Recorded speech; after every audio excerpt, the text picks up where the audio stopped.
प्रभु की स्तुति हो। एक बार आप सबों को प्रभु यीशु मसीह के सामर्थ्य पवित्र नाम में आप सबों को जय मसीह की।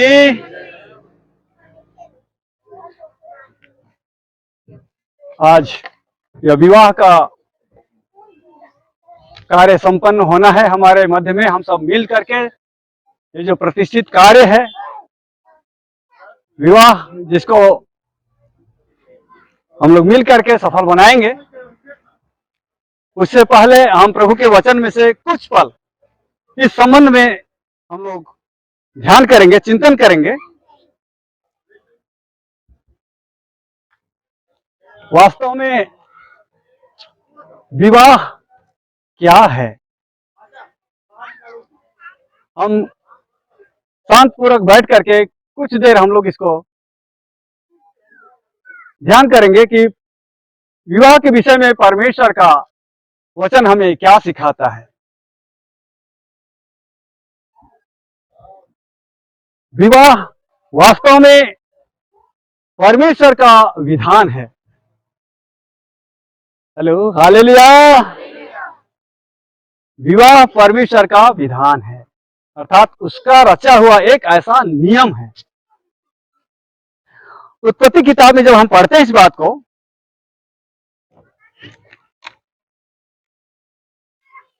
आप मेरे साथ निकाल लीजिएगा। जल्दी से हम 2 अध्याय उसके 18 पद को हम पढ़ लेंगे। यहोवा परमेश्वर ने कहा, आदम का अकेला रहना अच्छा नहीं। हाँ, मैं उसके लिए हाँ, एक ऐसा सहायक बना, मैं उसके लिए एक ऐसा सहायक बनाऊंगा। जो उससे मेल खाए। अर्थात परमेश्वर ने जोड़ी बनाने का एक ऐसा तरकीब अपने अंदर में सोच में लाया और फिर उसको क्रियान्वित किया। उसके लिए हम 21 पद को ही पढ़ देंगे। 21 पद। तब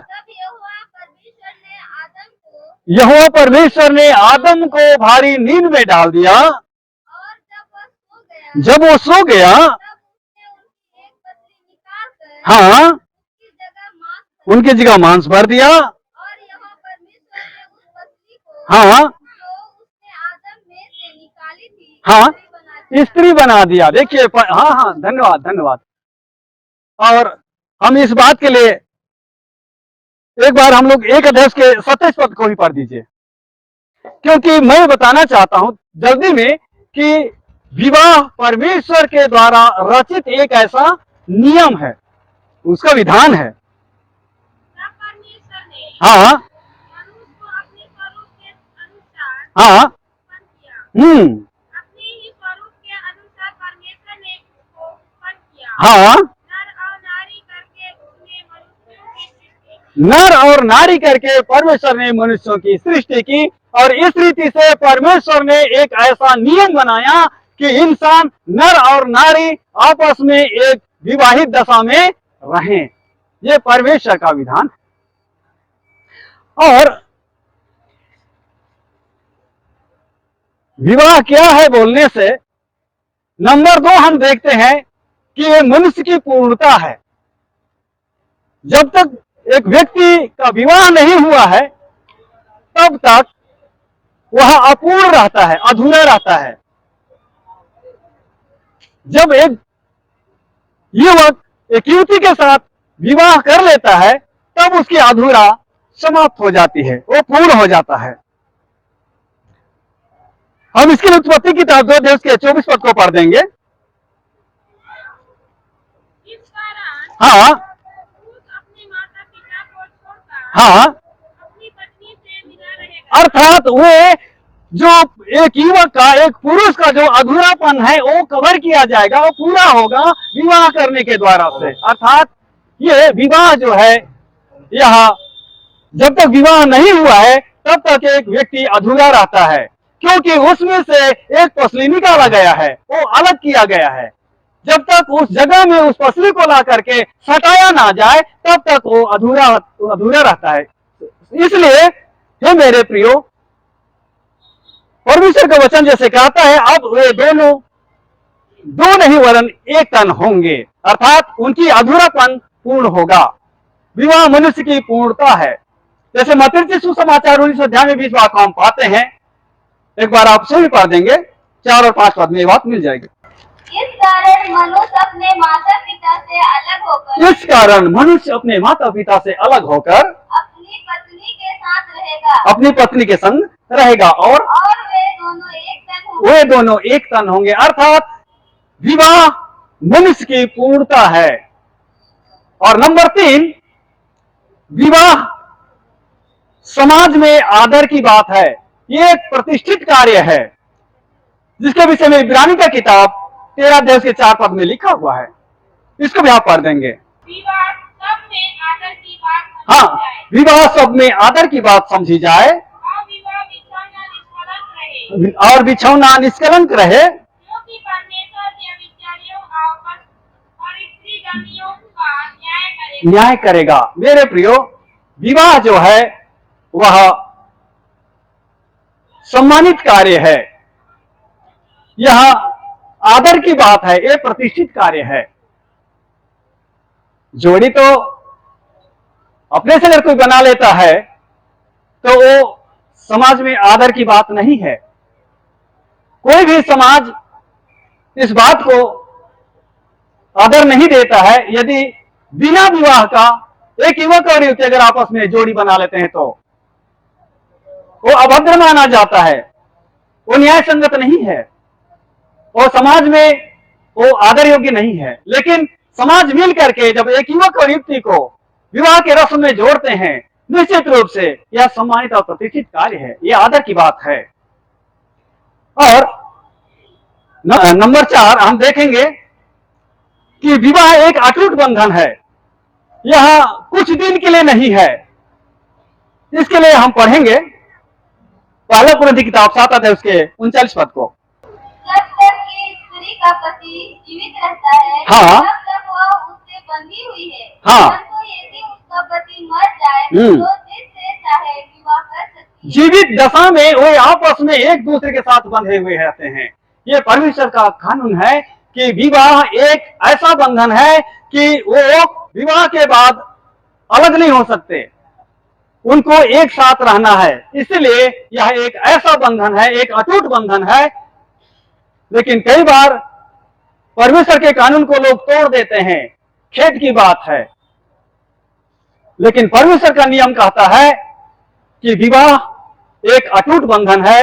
जब तक स्त्री और पुरुष दोनों आपस में विवाहित व्यक्ति हैं तो उनको अलग होने का नहीं है, वो आपस में एक साथ उनको रहना है जीवन भर, जीवन के अंतिम सांस तक। यदि उनमें से कुछ अप्रिय घटना हो जाती तो उस दशा की बात और है, लेकिन जीवित अवस्था में, जीवित दशा में उनको एक साथ ही रहना है। एक ऐसा बंधन है, अटूट बंधन है। और अगला नंबर 5 जब हम देखते हैं, यह एक संवैधानिक कार्य है। संवैधानिक कार्य बोलने से यह न्याय संगत है, कानूनन है। और इसके लिए हम लोग 7 अध्याय के 28 पद को पढ़ देंगे। यहाँ खुला हुआ है, देख लीजिए। परंतु हाँ यदि तू विवाह भी करे हाँ, तो पाप नहीं। इसका मतलब ये हुआ कि विवाह एक न्यायपूर्ण कार्य है, मतलब ये न्याय संगत है, संवैधानिक है कि आपस में एक युवक और युवती विवाह कर ले, या अर्थात विवाह एक संवैधानिक कार्य है।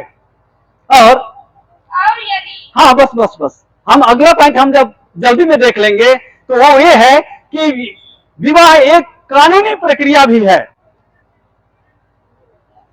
कानूनी प्रक्रिया ये है कि जब एक युवक और युवती का विवाह हो जाता है तो वो लोग मैरिज एक्ट के दायरे में आ जाते हैं।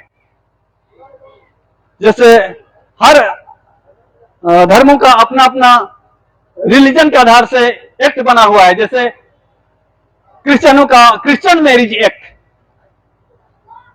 और मैरिज एक्ट कहने का मतलब है विवाहित कानून व्यवस्था। तो विवाह करने के बाद आपस में इन लोग उस कानून के दायरे में आ जाते हैं। अगर उन लोग कुछ गड़बड़ करते हैं तो कटघरे में उनको जवाब देना पड़ेगा, जेल भी जा सकते हैं। इसलिए हमने जल्दी में हमने देखने के प्रयास किया कि विवाह वास्तव में नंबर 1 परमेश्वर का विधान है, नंबर 2 मनुष्य की पूर्णता है। नंबर 3 समाज में प्रतिष्ठित कार्य है, आदर की बात है। नंबर 4 एक अटूट बंधन है। नंबर 5 एक संवैधानिक कार्य है, मतलब कानूनन है। और नंबर 6 कि विवाह के द्वारा कानूनी प्रक्रिया है, जो उन लोग कानून के दायरे में आ जाते हैं, मैरिज एक्ट के जो कानून व्यवस्था है उसके अधीन हो जाते हैं। इस रीति से हे मेरे प्रियो, परमेश्वर के द्वारा दिया गया यह विवाह का जो व्यवस्था है, जो हमारे जीवन के लिए कितना ही महत्वपूर्ण है। कई बार विवाहित स्त्री और पुरुष आपस में एक दूसरे के कर्तव्य को उनको पूरा करना चाहिए। विवाहित स्त्री और विवाहित पुरुष के लिए भी परमेश्वर ने कानून व्यवस्था दिया है। अभी तक हमने देखा कि विवाह क्या है, उसका हमने 6 जवाब देखा, 6 जवाब, और 6 जवाब विवाह के प्रश्न का, मतलब विवाह क्या है, इसका परमेश्वर के वचन में से हमने इसको देख पाया। मेरे प्रियो, एक विवाहित स्त्री पुरुष आपस में परमेश्वर के कानून का जो उनके लिए परमेश्वर ने ठहराया है, यदि हम लोग उसका पालन करें, निश्चित रूप से वो विवाह बहुत ही आदर का योग्य हो जाएगा, प्रतिष्ठा पाने का कारण हो जाएगा। हम कई बार इंसान परमेश्वर के कानून तोड़ने के कारण विवाह के अर्थ को बिगाड़ देते हैं। जब विवाहित स्त्री और पुरुष परमेश्वर के कानून को अगर पालन करें, तो उसके लिए परमेश्वर ने जो नियम दिए हैं वो मैं थोड़ा जल्दी में बता देना चाहता हूं। पति का कर्तव्य है कि अपने पत्नी से प्रेम रखे। पहला, जैसे इफिसी की किताब में लिखा है 5:25 पद में, हे पतियों अपनी अपनी पत्नी से प्रेम रखो। परमेश्वर का आदेश है कि पति अपने पत्नी से प्रेम रखे। नंबर 2, पहला पत्र किताब 3:7 पद में बात लिखी हुई है। हाँ, वैसे ही हाँ, हे पतियों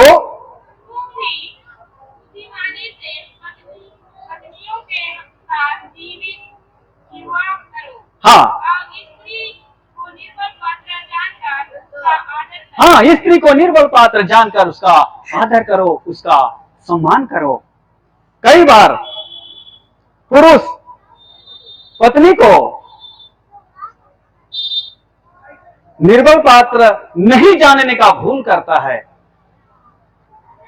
और वहां पर गड़बड़ हो जाता है। लेकिन परमेश्वर का नियम बताता है, उसका कानून बताता है, परमेश्वर का वचन कहता है कि स्त्री को निर्बल पात्र जानकर उसका आदर करो, उसको संभालो। अगर हर एक पॉइंट को हम लोग विश्लेषण करना चाहेंगे तो कर सकते हैं, लेकिन मैं चाहता हूं कि संक्षिप्त में जल्दी में कुछ बातों को हम लोग देखें और उसको अपने मन में रखने पाएंगे। नंबर 3, जब हम देखते हैं पति का कर्तव्य, पत्नी को अपने से अलग नहीं करना है। इसके लिए मत्ती सुसमाचार 19:6 पद हम लोग पढ़ देंगे, पढ़ सकते हैं। मत्ती सुसमाचार 19:6 पद। हाँ, वो एक तन है। हाँ, परमेश्वर ने उनको इकट्ठा किया है, उसको मनुष्य अलग ना करे। बस पति का कर्तव्य है कि पत्नी को अपने से अलग ना करे, क्योंकि परमेश्वर ने जोड़ी बनाया है, परमेश्वर ने पत्नी दिया है, उसे अपने से अलग ना करे। और उसके आगे जब हम देखते हैं कि पति अपने पत्नी के प्रति विश्वासघात ना करे, मलाकी की किताब 2 अध्याय उसके 15 पद में यूं लिखा हुआ है। क्या उसने हाँ, एक ही को नहीं बनाया, क्या ये उसने एक ही को नहीं बनाया? जबकि और आत्माएं उसके पास परमेश्वर के पास और आत्माएं थी, और एक ही को क्यों बनाया? एक ही को क्यों बनाया? इसलिए कि हाँ, वह परमेश्वर के योग्य संतान चाहता है। संतान चाहता है। इसलिए तुम अपनी आत्मा के विषय में चौकस अपनी आत्मा के विषय में चौकस रहो। और तुम में से हाँ, कोई अपनी जवानी को की स्त्री से विश्वासघात ना करे। अपने जवानी की स्त्री से विश्वासघात ना करे। हाँ, अर्थात अपनी पत्नी को छोड़ दूसरे के साथ आप बिछौना में सहभागी नहीं हो सकते। जो अपने पत्नी के अलावा दूसरे बिछौने में अगर जाता है तो अपने पत्नी के खिलाफ वो विश्वासघात करता है। परमेश्वर व्यभिचारी से घृणा करता है। परमेश्वर का आदेश है कि अपने जवानी की स्त्री के साथ विश्वासघात ना करे।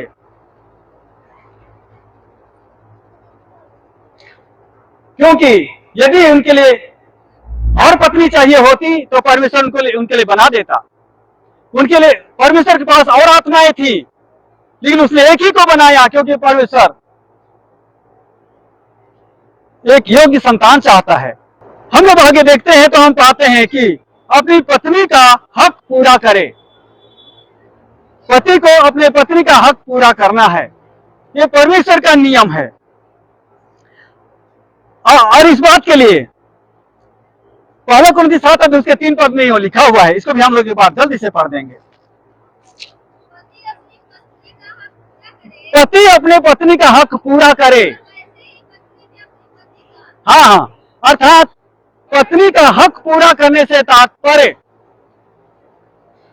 एक विवाहित दशा में जब एक तन होने की क्रियाएं हैं, इस बात की पत्नी हक रखती है पति उसको पूरा करे। इस रीति से हमने देखा कि पति का कर्तव्य अपने पत्नी के प्रति, हमने 5 पॉइंट को देखा परमेश्वर के कानून के अनुसार। पहला ये कि अपने पत्नी से प्रेम रखे। नंबर 2, निर्बल पात्र जानकर आदर करे। नंबर 3, अपने से अलग ना करे। नंबर 4, विश्वासघात ना करे। और 5, अपनी पत्नी का हक पूरा करे। और इसी रीति से पत्नी का भी कर्तव्य है अपने पति के प्रति। जल्दी से इसको भी हम लोग एक बार पढ़ देंगे। नंबर 1, अपने पति के अधीन रहे। पत्नी का पहला कर्तव्य है कि वो अपने पति के अधीन रहे। पहला पत्र किताब 3 अध्याय उसके 1 पद से हम पढ़ते हैं तो यहां पर इसका पूरा वर्णन 6 पद तक हमको मिलता है। पहला पत्र, हे पत्नियों तुम भी अपने पति के अधीन रहो। बस इतना पढ़ दीजिए, पर्याप्त है। हे पत्नियों तुम अपने पति के अधीन रहो। अर्थात पत्नी के लिए परमेश्वर का आदेश है कि अपने पति के अधीन में रहे। जहां पत्नी अपने पति के अधीन नहीं रहती है वही गड़बड़ होता है। अगर परमेश्वर के कानून को अगर तोड़ा जाए तो गड़बड़ तो होगा ही, क्योंकि परमेश्वर गड़बड़ी का नहीं है, वो व्यवस्थित परमेश्वर है, वो न्याय सम्मत परमेश्वर है। और इसलिए परमेश्वर ने जो कानून व्यवस्था दिया है परिवार के लिए, उसको यदि पालन किया जाए तो फिर परिवार बहुत ही सुंदर और आदर्श बन जाता है। पत्नी के लिए परमेश्वर का आदेश ये है कि अपने पति के अधीन रहे। और नंबर 2 में हम जब देखेंगे तो पहले पत्र किताब 3 अध्याय जो खोले हैं उसका 2 पद पढ़ दीजिए। नंबर 2, इसलिए 2 पद 3 अध्याय के 2 पद। तुम्हारे घर से पवित्र चाल चलन को देख हाँ, पवित्र चाल चलन बिना वचन के अपनी पत्नी के और खिंच जाए। मेरे प्रियो, पत्नी का कर्तव्य है कि अपने चरित्र को पवित्र बनाए रखे। यही उसकी शोभा है, यही उसकी सुंदरता है कि एक पत्नी अपने चरित्र को पवित्र बना करके रखे, विश्वास योग्य बना करके रखे, ताकि आदर पूर्वक पति उसको प्राप्त करने पाए। ये सब वचन में हमें सीखने को मिलता है। और नीति वचन की किताब में भी बात लिखी हुई है, 12:2-4 में हम लोग पढ़ सकते हैं। जल्दी से इस बात को हम लोग पढ़ देंगे। भली स्त्री अपने पति का मुकुट है, अपने पति का मुकुट है, परंतु जो लज्जा के काम करती है हाँ, वह मानो उनकी हड्डियों के सड़ने का कारण होती है। लज्जा का काम नहीं करने का था, पवित्र अपने चरित्र को पवित्र बनाए रखना है। लज्जा का काम करने का मतलब क्या है? अपने पति को छोड़कर इधर उधर भटकना, ये लज्जा का काम है। इसलिए पत्नी का अपने पति के प्रति विश्वास योग्यतापूर्ण पवित्र चाल चलन बनाए रखना परमेश्वर का आदेश है। और जब हम आगे देखते हैं नंबर 3 में, तो अच्छा व्यवहार करना पति के प्रति पत्नी का कर्तव्य है कि अच्छा व्यवहार करे। हर परिस्थिति में वो थका हो, कामकाज से थका हो, सभी समय में उससे अच्छा व्यवहार करने के लिए परमेश्वर का आदेश है। 31 अध्याय उसके 12 पद में लिखा हुआ है। हम इसको एक बार तुरंत जल्दी से पढ़ देंगे। नीति वचन की किताब 31 अध्याय उसके 12 पद में बात लिखी है।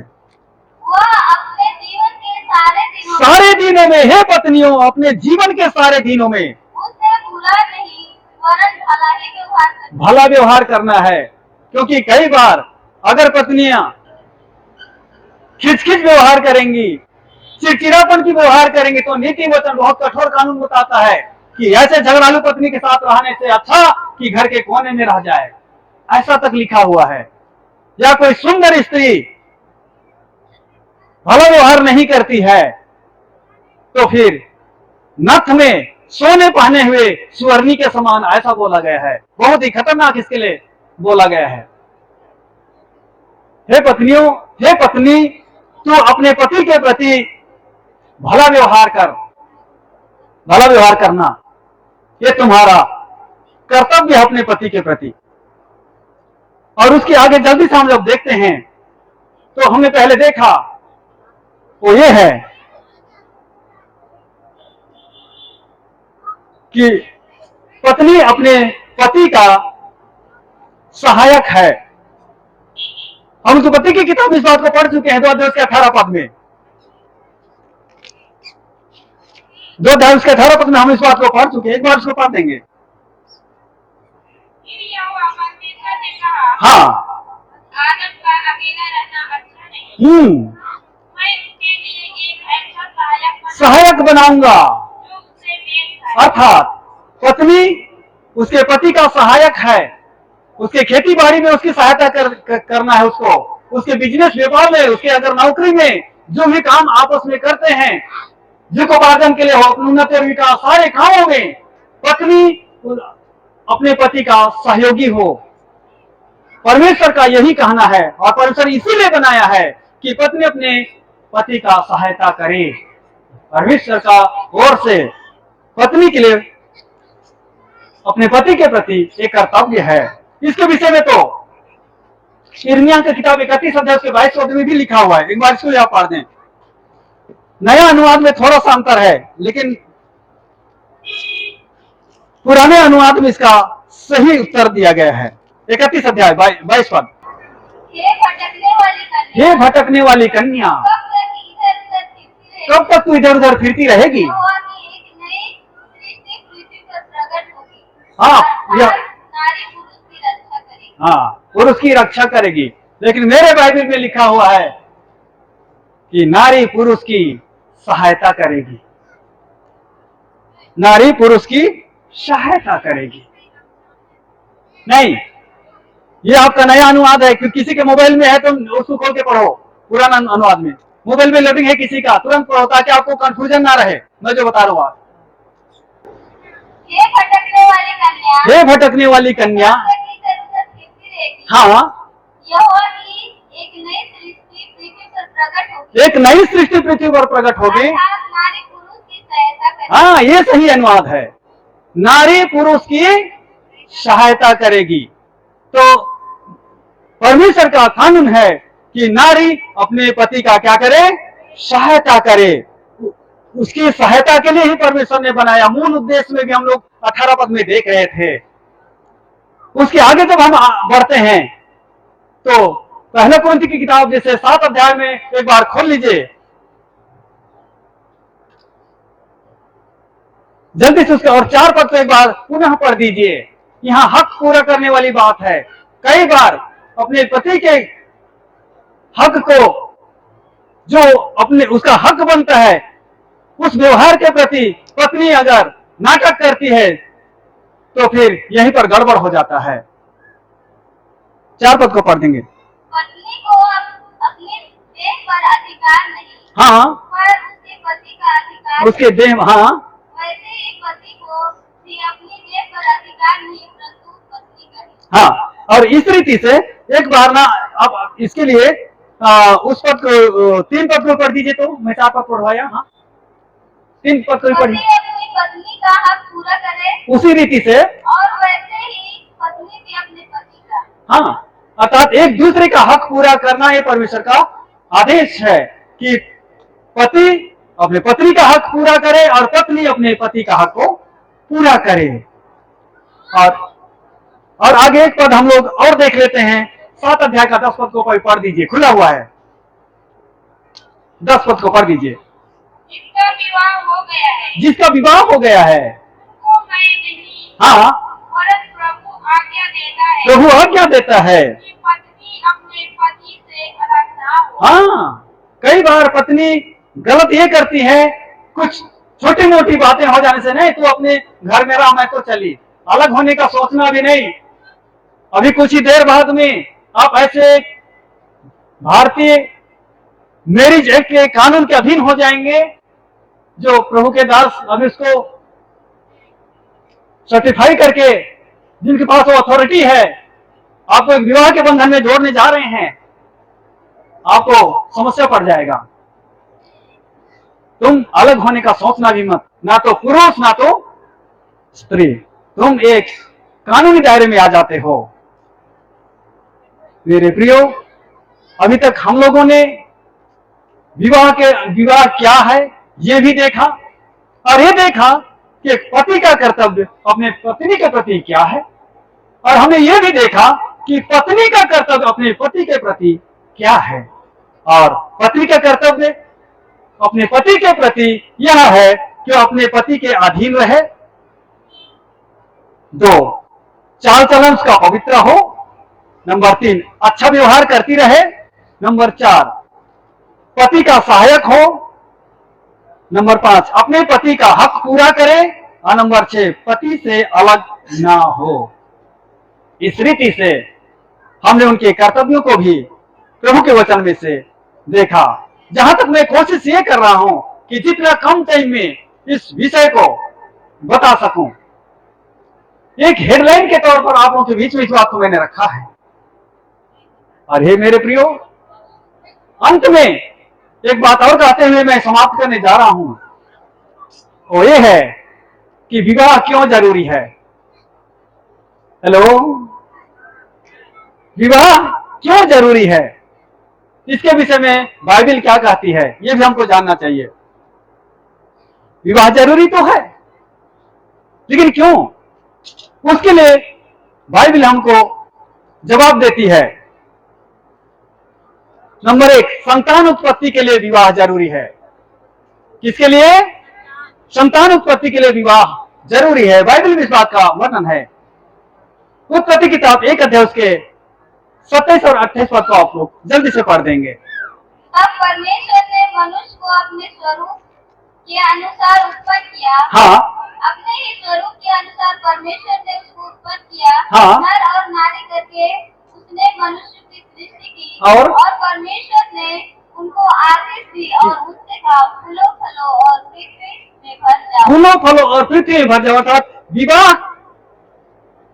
करने के द्वारा तुम संतान उत्पत्ति करोगे, ये परमेश्वर का आदेश है। 9 अध्याय के 7 पद को ही पढ़ दीजिए, उत्पत्ति का किताब ही यहाँ एकदम खुलकर बताया है। 9 अध्याय के 7 पद को, और तुम फूलो फलो तुम फूलो फलो और बढ़ो, और पृथ्वी पर बहुतायत से संतान उत्पन्न करके उनमें भर जाओ। हाँ, संतान उत्पन्न करो, ये परमेश्वर का आदेश है। एक विवाह इसलिए आवश्यक है कि संतान की उत्पत्ति हो, बच्चे जने, इसके लिए विवाह आवश्यक है। और नंबर 2, विवाह और क्यों जरूरी है? पहले तो हमने देखा कि संतान उत्पत्ति के लिए विवाह जरूरी है, और अगला क्या हो सकता है और क्यों जरूरी है? हाँ, व्यभिचार ना हो, इसके लिए आप पढ़ देंगे पहला कुरिन्थियों की किताब 7 अध्याय उसके 2 पद को, क्योंकि जो भी बातें हम लोग आज देख रहे हैं,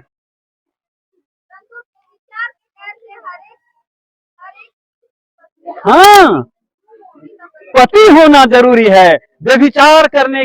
व्यभिचार ना हो, इसके लिए विवाह जरूरी है। बाइबल कहती है कि व्यभिचार ना हो, इसके लिए पुरुष के लिए पत्नी और स्त्री के लिए पति का होना आवश्यक है, ताकि व्यभिचार ना हो। और नंबर 3 क्या हो सकता है? पहला नंबर हमने क्या देखा? विवाह क्यों जरूरी है? संतान उत्पत्ति के लिए। नंबर 2 हमने क्या देखा? व्यभिचार ना हो इसके लिए। नंबर 3 क्या हो सकता है? आप पहला कुरिन्थियों की किताब 7 अध्याय के 9 पद पढ़िए।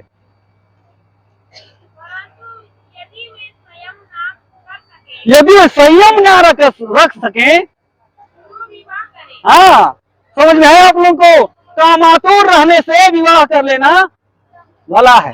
मतलब वासना के वशीभूत अगर मनुष्य जीवन जिए और अपने आप को प्रताड़ित करता रहे, दुख सहता रहे, इससे बेहतर है कि क्या करे आदमी?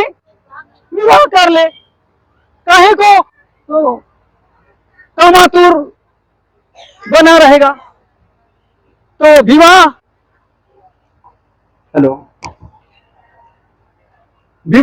जरूरी है, उसके लिए बाइबल 3 जवाब देता है।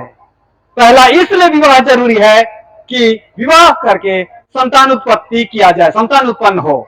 नंबर 2 कि व्यभिचार ना हो। नंबर 3 कामातुर ना हो, मतलब कामातुर ना बने रहें, कामातुर ना बने रहें, विवाह कर लें। तो इस रीति से है मेरे प्रियो, हमने समय को देखते हुए यह प्रयास किया मैंने कि कम समय में कुछ महत्वपूर्ण बातों को, चाहे वो हेडलाइन के रूप से ही क्यों ना हो, मैं रखने का प्रयास किया। जितने भी विवाहित स्त्री पुरुष, उन्हें भी, और जो अभी आने वाले समय में विवाह होने वाले हैं, उनको भी प्रभु आशीष दे। आमीन, हालेलुया।